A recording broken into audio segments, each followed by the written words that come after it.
लोणावळ्याहून 1 तासाचा बसचा प्रवास केला. त्याने असा जाबजुई अशा नागमोडी घाटातून आणलं. पायऱ्या चढून थोडंसं वर आलं. या साईडला एक गुफा आहे.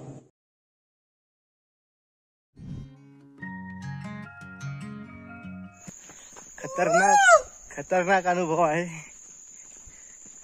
मॅन वर्सेस वाईल्ड मधल्यावर फिलिंग येत आहे आम्हाला. पेठ शिवापूर येथून शेवटची बस ही लोणावळ्यासाठी 3:30 वाजताची. त्यानंतर इथून बस नाहीये, तर थोडी फजिती होऊ शकते, जशी की आमची होती. पाऊलवाट या मराठमोळ्या चॅनलवर तुमचे खूप खूप स्वागत. नमस्कार मित्रांनो, आज आपण कोरीगड जाणार आहोत. सध्या पुणे स्टेशनवर आहोत आणि आपल्यासोबत आहे आदित्य. इथून आपण लोणावळा जाणार आहोत आणि तिथून कोरीगडसाठी गाडी आहे.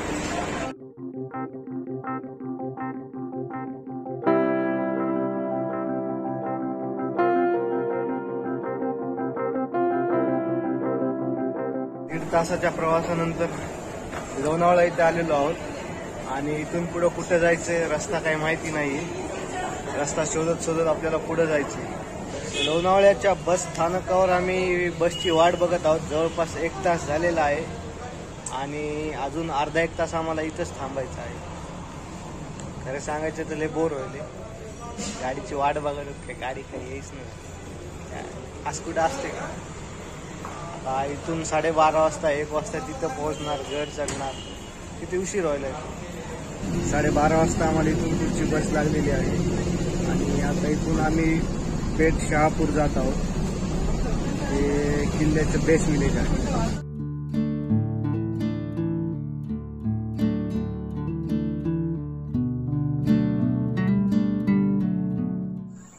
लोणावळ्याहून 1 तासाचा बसचा प्रवास केला. त्याने असा जाबजुई अशा नागमोडी घाटातून आणलं 10च्या स्पीडने. आणि त्याबद्दल मी एसटी मंडळाचे खूप खूप आभार व्यक्त करतो आणि कोरीगड चढायला सुरुवात करत आहोत. आज रविवार असल्यामुळे गर्दी खूप आहे आणि दुपारच्या 2 वाजता आम्ही हा गड चढायला चालू करत आहोत.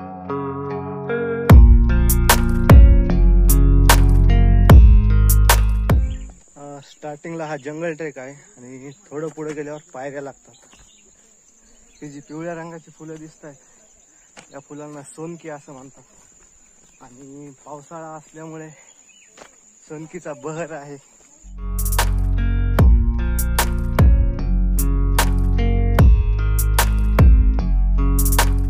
हा असा सुंदर जंगल ट्रेक आहे आणि सध्याला आम्ही दोघं वर जातोय.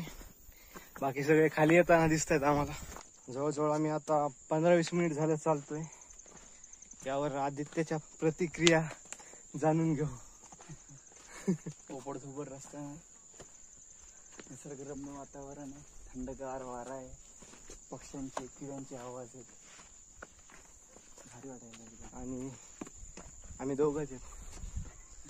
काही जण येत आहेत पण ते वरतून खाली येत आहेत, आम्ही खालून वर जातोय.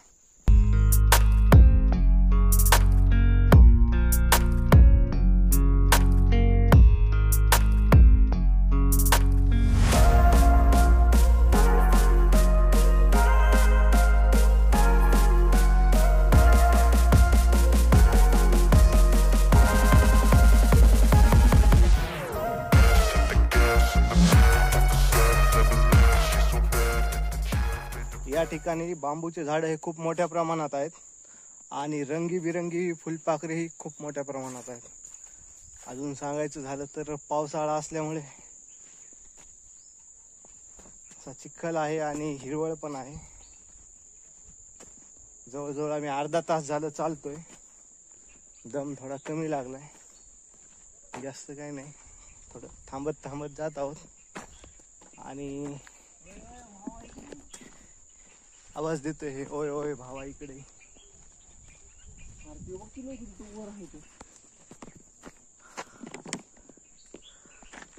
त्या तिथं जायचं आपल्याला. तर मग चला.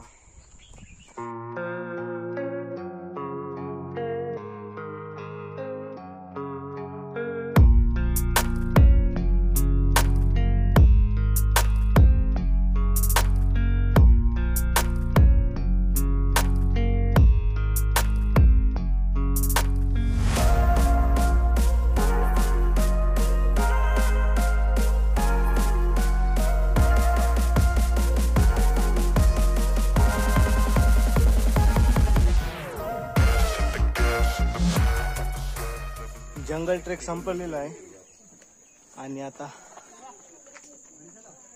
पायऱ्या लागलेल्या आहेत.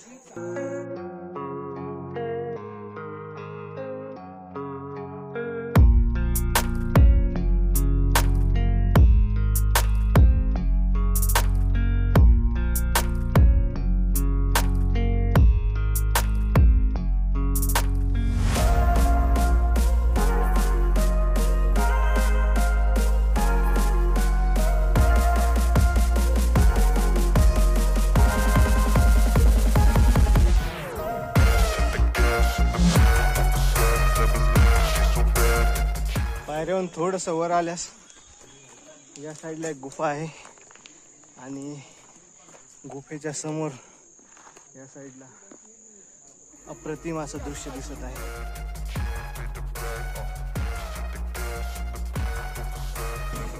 पायऱ्या चढून थोडंसं वर आलं या साईडला एक गुफा आहे आणि गुफेमध्ये आपण बोलत आहोत तर आवाज असा घुमत आहे.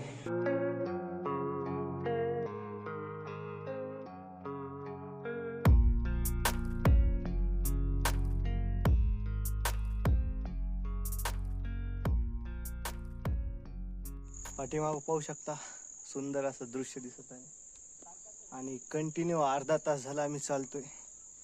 आता गडाचे पहिले प्रवेशद्वार आलेले आहे आणि दम खूप लागलेला आहे. किल्ल्याचे मुख्य प्रवेशद्वार पूर्व बाजूस असून 280 पायऱ्या चढून या ठिकाणी पोहोचावे लागते. पहिल्या प्रवेशद्वारातून मध्ये प्रवेश केल्यास डाव्या हाताला वर जावे लागते आणि गडाची तटबंदी बघू शकता, खूपच सुंदर आहे.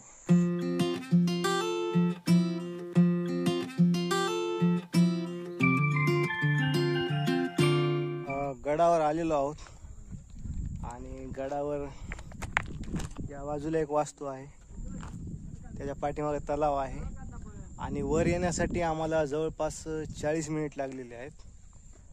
अतिशय सुंदर असा ट्रेक होता आणि पुढं पाहू गड कसा आहे. कोरीगडाची तटबंदी पाहता मला तोरणा या किल्ल्याची आठवण झाली. तोरणा किल्ल्यासारखीच खूप मोठी तटबंदी याही गडाला आहे.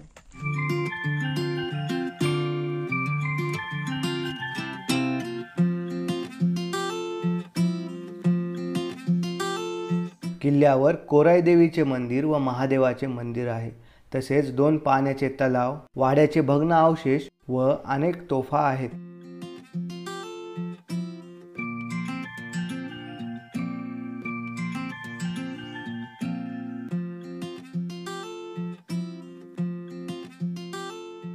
गडावर अतिशय ऊन लागत आहे आणि या साईडला पाहू शकता मंदिर आहे. मंदिराच्या पाठीमागे एक तलाव आहे आणि त्याच्या बाजूलाच अजून एक तलाव आहे आणि असे बेंच जागोजागी आहेत.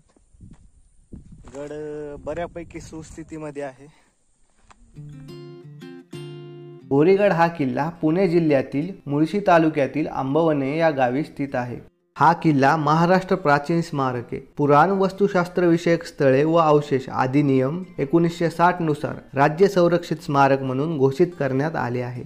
महादेव मंदिराला भेट दिली, त्याच्या पाठीमागं 2 तलाव होते त्याला भेट दिली आणि आता तटबंदीवर आलेलो आहोत आणि असंच आपण सरळ जाणार आहोत टेहळणी बुरुजाकडे. चला मग.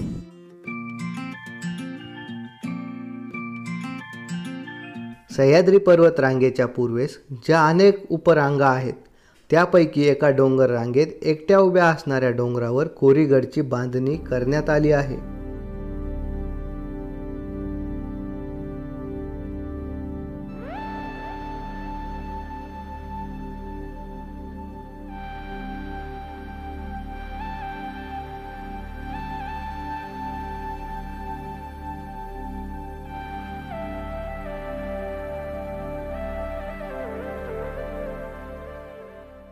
इसवी सन 1884च्या पुणे जिल्हा दर्शनिकेत तसेच ब्रिज या इंग्रज इतिहासकाराने संपादित केलेल्या फरिश्ता या ग्रंथाच्या 3ऱ्या खंडात तसेच ब्लॉकरच्या मराठावार या ग्रंथातील माहितीनुसार इसवी सन 1486 मध्ये अहमदनगरचा निजाम मलिक अहमद याने हा किल्ला ताब्यात घेतला। यावरून एक बाब स्पष्ट होते की निजामाने बहमनी सत्तेच्या आस्थाबरोबर जे किल्ले ताब्यात घेतले त्यात या किल्ल्याचा समावेश होता व पुढे 1657 मध्ये छत्रपती शिवाजी महाराजांनी हा गड ताब्यात घेतल्याची नोंद आढळते।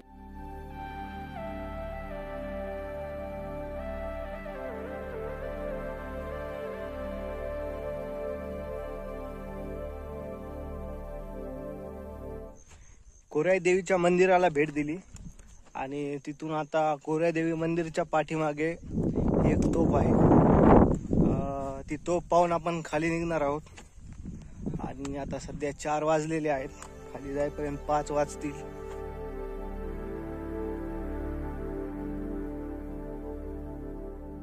कोराई देवीच्या मंदिराच्या पाठीमागे ही तोफ ठेवलेली आहे एका बुरुजावर आणि इकडे पाहू शकता तुम्ही खाली पॅराग्लायडिंग केली जाते। तो रनवे तयार केलेला आहे आणि अतिशय सुंदर अशी ही तोफ आहे। या तोफेला भेट देऊन आम्ही आता थेट परतीची वाट धरणार आहोत, होईल तेवढं फास्ट खाली जाणार आहोत।